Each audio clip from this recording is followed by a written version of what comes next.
Dragi gledaoci, ovo što ćete sada čuti nije obična priča. Nije još jedna prolazna vest koju pročitate i odmah zaboravite. Ovo je nešto što se plete već godinama, a tiče se svakoga od nas. Tiče se onoga što ostavljamo iza nas, ali i budućnosti kako je idemo. Radi se o odnosu koji lomi, ali gradi, odnosu između Aleksandra Vučića i Bošnjaka. Zato pažljivo slušajte svaku reč. Kada pogledamo unazad, stvari su uvijek bile složene, a suočavanje sa prošlošću bolno. Svojevremeno su se potezale teške priče iz 90-ih vremena, kada je Vučić bio novinar i voditelj na Palama. Sigurno se sjećate onih teških optužbi o njegovom navodnom učešću u takozvanom Sarajevo safariju, ali i onom famoznom dokumentu o donaciji od 20.000 maraka za nekakav četnički odred.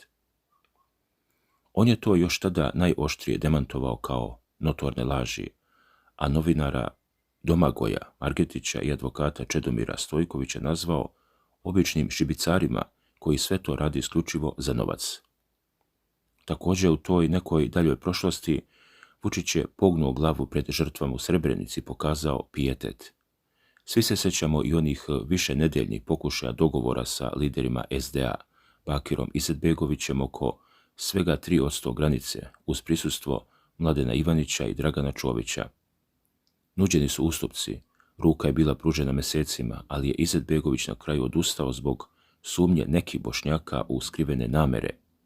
Još tada se formirao taj stav da Bošnjaci, vrlo slično kao i Srbi, imaju tu neverovatnu potrebu da propuste sve prilike i stvaraju neprijatelje čak i tamo gdje ih nema. A danas imamo potpuno novu sliku, nove političke potrese, ali se i dalje jasno vide stari ožiljci. Danas se Vučić snažno protivi rezoluciji o Srebrenici u Generalnoj skupštini UN-a, doživljavajući kao pokušaj političkog žigosanja srpskog naroda, a termin genocid definiše kao pravno-političku formulaciju. Pri tome, danas izričito poštuje granice i teritorijalni integritet Bosne i Hercegovine, namjerno izbjegavajući reč suverenitet upravo zbog Dejtona. Iz Beograda danas stižu sasvim jasne poruke bratske ljubavi. U Priboju i Sandžaku on sada jasno poručuje da je Srbija zemlja svih njenih građana, bez ikakve razlike, i da Srbi i Bošnjaci treba da žive zajedno, a ne samo jedni pored drugih. Ipak, situacija na terenu nam pokazuje koliko su stvari trenutno krhke.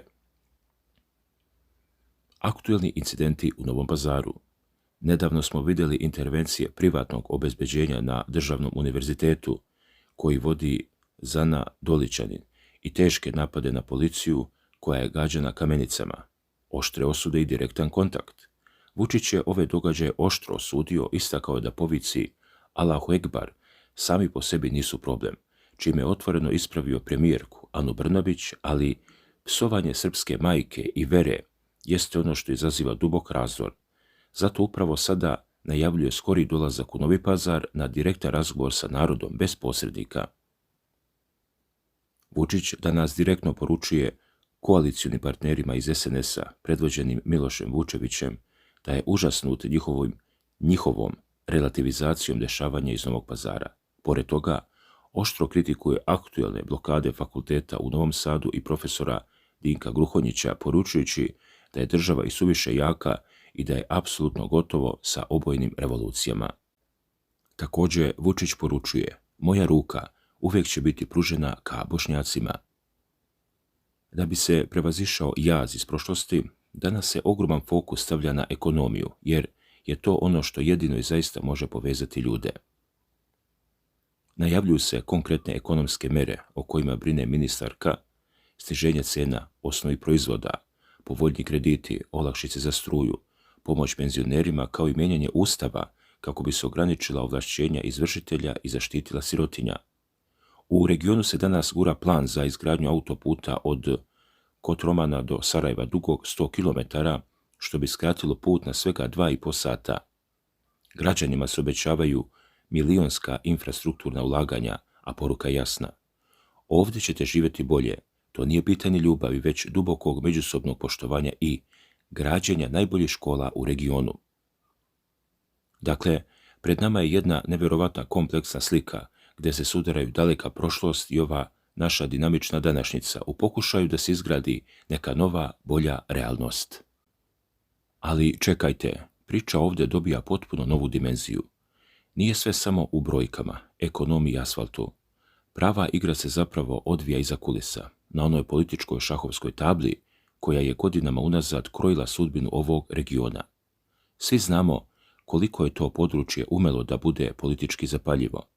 Vučić je godinama unazad morao da balansira usred jednog izuzetno kompleksnog bošnjačkog političkog trougla. Sa jedne strane imali smo tvrdu, često zapaljivu retoriku Sulejmana Ugljanina, a sa druge strane pragmatičnog i uvijek prisutnog Rasima Ljajića i na kraju onaj specifičan, vrlo odmeren odnos pun međusobnog poštovanja za rahmetli Muamerom Zukorlićem. Taj politički čvor se raspliće i dan danas, a Beograd tu mora da hoda po izuzetno tankoj žici. A onda, u celu tu sliku ulazi treći ključni igrač, Turska. Pazite sad, ovo je onaj međunarodni moment o kojem se uvijek priča u rukavicama, ali on odlučuje o mnogo čemu. Recep Tayyip Erdogan i turski uticaj na Balkanu nisu nikakva tajna. Turske investicije, tekstilne fabrike, turske mašine na lokalnim putevima, to odavno nije samo ekonomija, to je čista geopolitika. To je onaj tihi most koji Beograd preko Novog Pazara i Sjenice pokušava da izgradi ka Sarajevu i obrnuto. I tu dolazimo do najvećeg paradoksa u cijeloj ovoj priči, do nečega što prosto para uši kada se malo dublje analizira. Odnos zvaničnog Beograda prema Sarajevu i odnos prema Bošnjacima u Srbiji su kao dva lica iste medalje. Dok na relaciji Beograd-Sarajevo redovno varniči i plamti, teške reči oko prošlosti, Srebrenice, Milorada Dodika i Ustava BiH, dok tu slušamo najteže udarce, u samom Sandžaku gledamo potpuno drugačiju sliku.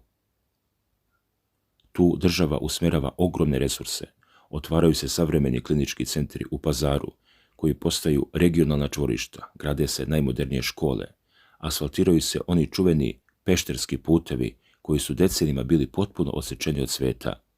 A kada se sve političke zavese spuste i kada utihnu izjave svetskih zvaničnika, ostaje samo onaj običan čovjek.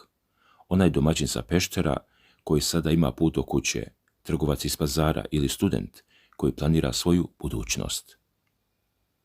Da li taj običan čovjek u svemu ovome vidi onu iskrenu, dugo najavljivanu ruku pomirenja i sigurnost za svoju porodicu, ili u svemu tome vidi samo suvi, hladni politički pragmatizam i skupljanje poena velikih sila na ovim našim balkanskim prostorima? Sve se ovo prepliče, sudara i lomi u jednom neverovatno složenom geopolitičkom trileru koji mi ovdje živimo svaki božji dan. Ali, dragi gledaoci, slušajte, ne smemo biti naivni. Nije ovo samo naša lokalna priča. Mi smo trenutno svjedoci ogromnih globalnih pomeranja, pravog hibridnog rata koji se tiho vodi na više frontova, a Balkan je uvijek bio savršen poligon za odmjeravanje snaga. Kada Amerika pošalje svog izaslanika, kada Brisel pritisne, a Turska ili Rusija povuku svoje poteze, to se direktno osjeti na našim ulicama. Zato, kada se u Beogradu ili Sarajevu vagaju riječi, to nije samo dodvoravanje biračima, to je pokušaj države da sačuva kormilo u neverovatno turbulentnim vremenima.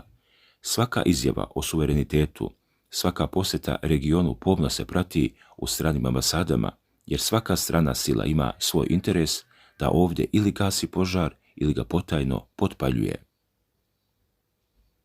Uzmite za primjer situaciju u Priboju, Novom Pazaru ili Sjenici. To su mjesta gdje se te velike svetske odluke prelamaju preko leđa običnog naroda. Ljudima je dosta visokih tenzija. Kada čujete poruke o bratstvu i zajedničkom životu, to na terenu znači samo jedno. Hoćemo li imati miran san i normalan posao? Hoće li te milijarde ulaganja o kojima slušamo zaista završiti u lokalnoj privredi i infrastrukturi ili će i pojesti politička korupcija i večita balkanska prepucavanja? Poštovani gledaoci, na samom kraju ovog videa želim da sklonimo na stranu i političare, i političke partije i teške izjave iz Beograda i Sarajeva. Želim da porazgovaram direktno sa vama, sa ljudima koji ovdje žive, rade i podižu svoju decu. Kada se ugase kamere i kada prođu izbori, nama ovdje na Balkanu ostaje jedna jedina konstanta. Naši prve komšije, Srbi i Bošnjaci, vekovima dele ovaj prostor, dele iste puteve, iste ekonomske muke, iste cene u prodavnicama, istu brigu za budućnost svoje dece. Zato bih volio da u komentarima otvorimo jednu diskusiju, iskrenu, ljudsku, bez teških reči, bez mržnje, već sa željom da čujemo kako vi zapravo vidite stvari na terenu. Da li po vašem mišljenju izgradnja novih autoputeva, bolnica i škola u Novom Pazaru, Sjenici, Tutinu i Priboju može zaista da promijeni svakodnevnicu i smiri decenijske tenzije, ili je za pravo poverenje potrebno nešto mnogo dublje od samog novca i asfalta? Kakav je vaš utisak? Da li mlade generacije i Srba i Bošnjaka danas gledaju na prošlost sa manje tereta nego što je to bio slučaj ranije?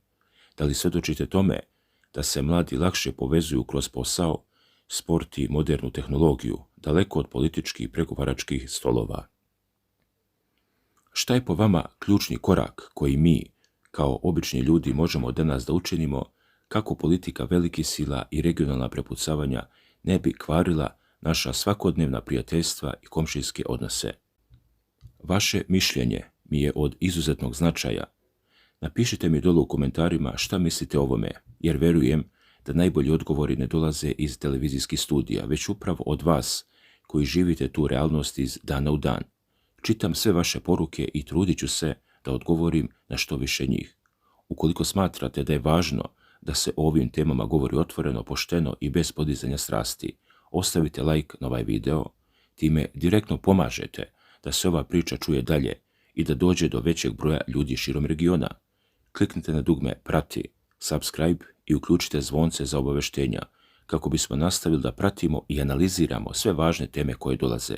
Podelite ovaj video sa vašim prijateljima i poznanicima ako želite da čujete i njihovo mišljenje na ove teme. Hvala vam na izdvojenom vremenu. Hvala na svakom komentaru i podršci. Čuvajte sebe i svoje porodice. Vidimo se uskoro u narednom videu. Svako dobro!